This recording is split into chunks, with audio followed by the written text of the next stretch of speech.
নমস্কার সবাইকে। আমরা যাচ্ছি এখন কোথায়? ছোট বোনের অন্নপ্রাশনের কালার ফেস্টিভ্যালে। দেখতে থাকুন ভিডিওটা।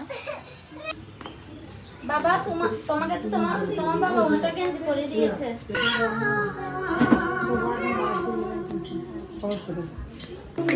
মাথাতে ডানিয়ে বসে আছে।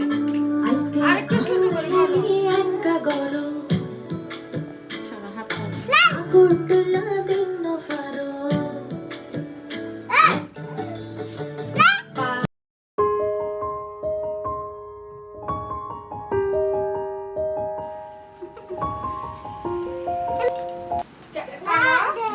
কাটেন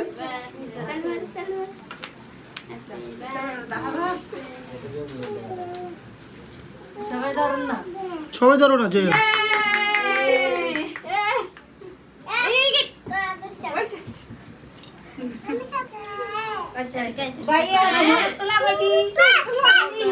ফেস্টিভ্যালের ওইখান থেকে বাসায় চলে এসেছি, এসে চেঞ্জ করে নিয়েছি। এই তো ভিডিওটা এই পর্যন্ত। কেমন হয়েছে অবশ্যই জানাবেন, লাইক কমেন্ট করে শেয়ার করবেন। আপনাদের সাপোর্টে অনেক দূরে এগিয়ে যেতে পারবো। ধন্যবাদ সবাইকে।